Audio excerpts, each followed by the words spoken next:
जय श्री राधे राधे दोस्तों, आप सभी का आपके अपने YouTube चैनल अध्यात्म भक्ति में बहुत बहुत स्वागत है। आइए आज आप सब सुनेंगे श्रावण मास महात्म्य कथा में 23वें अध्याय की कथा।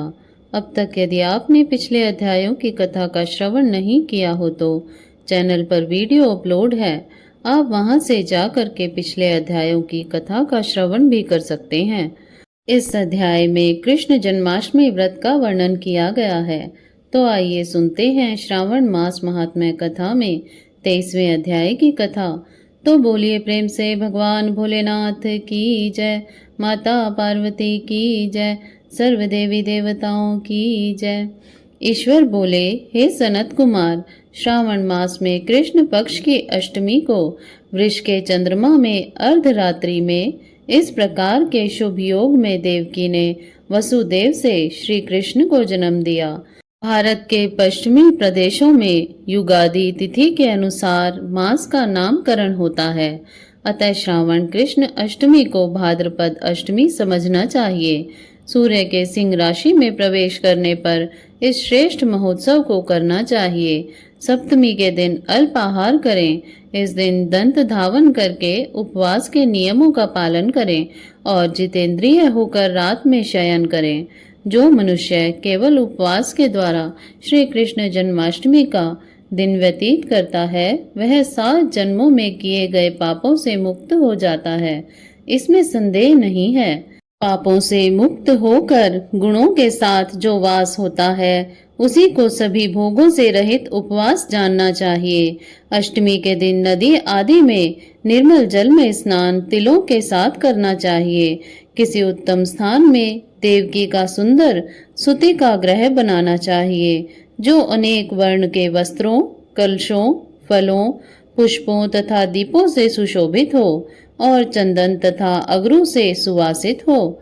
उसमें हरिवंश पुराण के अनुसार गोकुल लीला की रचना करें और उसे बाजों की ध्वनियों तथा नृत्य गीत आदि के साथ मंगलों से सदा युक्त रखें। उस ग्रह के मध्य में षष्ठी देवी की प्रतिमा सहित सुवर्ण, चांदी, ताम्र, पीतल, मिट्टी, काष्ठ अथवा मणि की अनेक रंगों से लिखी हुई श्री कृष्ण की प्रतिमा स्थापित करें। वहां 8 शैल्य वाले पलंग के ऊपर सभी शुभ लक्षणों से संपन्न प्रसूतावस्था वाली देवी की मूर्ति रखकर उन सबको एक मंच पर स्थापित करें और उस पलंग में स्तनपान करते हुए सुप्त बाल रूप में श्री कृष्ण को भी स्थापित करें। उस सूतिका ग्रह में एक स्थान पर कन्या को जन्म दी गई यशोदा को भी कृष्ण के समीप लिखें। साथ ही साथ हाथ जोड़े हुए देवताओं, यक्षों, विद्याधरों तथा अन्य देव योनियों को भी लिखें और वहीं पर खड़ग तथा ढाल धारण करके खड़े हुए वासुदेव को भी लिखें। इस प्रकार कश्यप के रूप में अवतीर्ण वसुदेव जी, अदिति स्वरूपा देव की, शेषनाग के अवतार बलराम, अदिति के ही अंश के प्रादुर्भ यशोदा, दक्ष प्रजापति के अवतार नंद, ब्रह्मा के अवतार गर्गाचार्य, सभी अप्सराओं के रूप में प्रकट गोपिका वृंद, देवताओं के रूप में जन्म लेने वाले गोपगण, काल नेमी स्वरूप कंस, उस कंस के द्वारा व्रज में भेजे गए वृषासुर, वत्सासुर, कुवल्यापीड़, केशी आदि असुर, हाथों में शास्त्र लिए हुए दानव तथा यमुना दाह में स्थित कालिय नाग, इन सबको वहां चित्रित करना चाहिए। इस प्रकार पहले इन्हें बनाकर श्री कृष्ण ने जो कुछ भी लीलाएं की हैं, उन्हें भी अंकित करके भक्ति परायण होकर प्रयत्न पूर्वक 16 उपचारों से देव की इस मंत्र के द्वारा उनकी पूजा करनी चाहिए।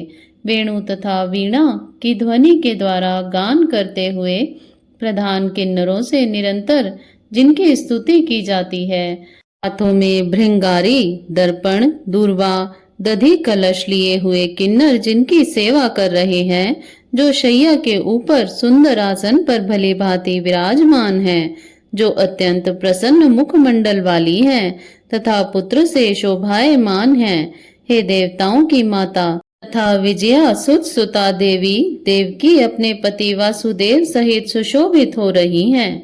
उसके बाद विधि जानने वाले मनुष्य को चाहिए कि आदि में प्रणव तथा अंत में नमः से युक्त करके अलग अलग सभी के नामों का उच्चारण करके सभी पापों से मुक्ति के लिए देवकी वसुदेव, वासुदेव, बलदेव, नंद तथा यशोदा की पृथक पृथक पूजा करनी चाहिए।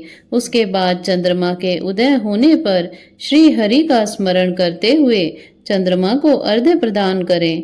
इस प्रकार कहना चाहिए, हे क्षीर सागर के प्रादुर्भूत, हे अत्रि गोत्र में उत्पन्न, आपको नमस्कार है।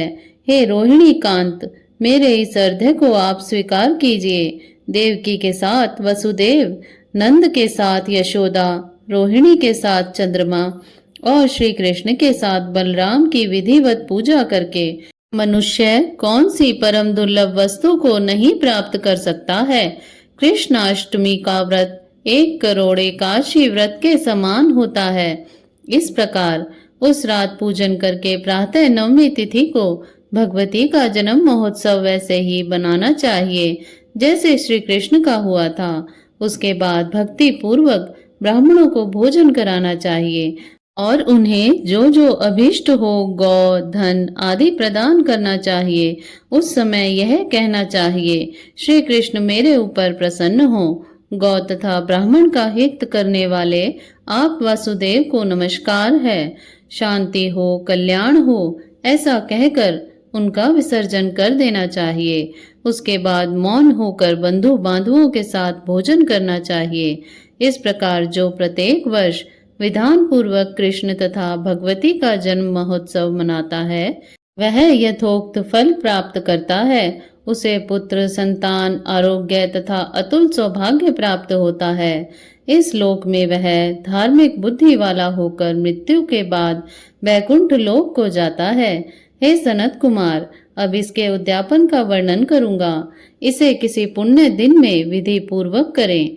1 दिन पूर्व 1 बार भोजन करें और रात में हृदय में विष्णु का स्मरण करते हुए शयन करें। इसके बाद प्रातःकाल संध्या आदि कृत्य संपन्न करके ब्राह्मणों स्वास्थ्य वाचन कराएं और आचार्य का वरण करके ऋत विजों की पूजा करें। इसके बाद वित्त शाठ्य से रहित होकर 1 पल अथवा उसके आधे अथवा उसके भी आधे पल सुवर्ण की प्रतिमा बनवानी चाहिए और इसके बाद रचित मंडप में मंडल के भीतर ब्रह्मा आदि देवताओं की स्थापना करें। इसके बाद वहां तांबे अथवा मिट्टी का एक घट स्थापित करें और उसके ऊपर चांदी या बांस का एक पात्र रखें। उसमें गोविंद की प्रतिमा रखकर वस्त्र से आच्छादित करके व्यक्ति 16 उपचारों से वैदिक तथा तांत्रिक मंत्रों के द्वारा विधिवत पूजन करें। इसके बाद शंख में पुष्प, फल, चंदन तथा नारिकेल फल सहित शुद्ध जल लेकर पृथ्वी पर घुटने टेक कर यह कहते हुए देवकी सहित भगवान श्री कृष्ण को अर्घ्य प्रदान करें। कंस के वध के लिए, पृथ्वी का भार उतारने के लिए, कौरवों के विनाश के लिए तथा दैत्यों के संहार के लिए आपने अवतार लिया है। हे हरे, मेरे द्वारा प्रदत्त इस अर्घ्य को आप ही देवकी सहित ग्रहण करें। इसके बाद बुद्धिमान को चाहिए कि चंद्रमा को पूर्वोक्त विधि से अर्घ्य प्रदान करे। पुनः भगवान से प्रार्थना करे, हे जगन्नाथ, हे देवकी पुत्र, हे प्रभु, हे वसुदेव पुत्र, हे अनंत, आपको नमस्कार है। भवसागर से मेरी रक्षा कीजिए। इस प्रकार देवेश्वर से प्रार्थना करके रात्रि में जागरण करना चाहिए। पुनः प्रातः काल शुद्ध जल में स्नान करके जनार्दन का पूजन खीर, तिल और घृत से मूल मंत्र के द्वारा भक्ति पूर्वक 108 आहुति देकर पुरुषुक्त से हवन करें और पुनः इदम विष्णुवरी चक्र में इस मंत्र से केवल घृत यानी के घी की आहुतियां देनी चाहिए। पुनः पूर्ण आहुति देकर तथा होम शेष संपन्न करने के अनंतर आभूषण तथा वस्त्र आदि से आचार्य की पूजा करनी चाहिए। उसके बाद व्रत की संपूर्णता के लिए दूध देने वाली सरल स्वभाव वाली बछड़े से युक्त उत्तम लक्षणों से संपन्न सोने की सींग, चांदी के खुर, कांस्य की दोहिनी, मोती की पूंछ, ताम्र की पीठ तथा सोने के घंटे से अलंकृत की हुई एक कपिला गौ को वस्त्र से आच्छादित करके दक्षिणा सहित दान करना चाहिए। इस प्रकार दान करने से व्रत संपूर्णता को प्राप्त होता है और कपिला गौ के अभाव में अन्य गौ भी दान की जा सकती है। इसके बाद ऋत्विजों को यथायोग्य दक्षिणा प्रदान करें। इसके बाद 8 ब्राह्मणों को भोजन कराएं और उन्हें भी दक्षिणा दें। पुनः सावधान होकर जल से परिपूर्ण कलश ब्राह्मणों को प्रदान करें और उनसे आज्ञा लेकर अपने बांधुओं के साथ भोजन करें। हे ब्रह्मपुत्र, इस प्रकार व्रत का उद्यापन कृत्य करने पर वह बुद्धिमान मनुष्य उसी क्षण पाप रहित हो जाता है और पुत्र पौत्र से युक्त तथा धन धान्य से संपन्न होकर बहुत समय तक सुखों को उपभोग कर अंत में वैकुंठ प्राप्त करता है। इस प्रकार श्री स्कंद पुराण के अंतर्गत ईश्वर सनत कुमार संवाद में श्रावण मास महात्म्य कथा में कृष्ण जन्माष्टमी व्रत कथन नामक 23वां अध्याय पूर्ण हुआ। तो बोलिए प्रेम से भगवान भोलेनाथ की जय, माता पार्वती की जय, सर्व देवी देवताओं की जय।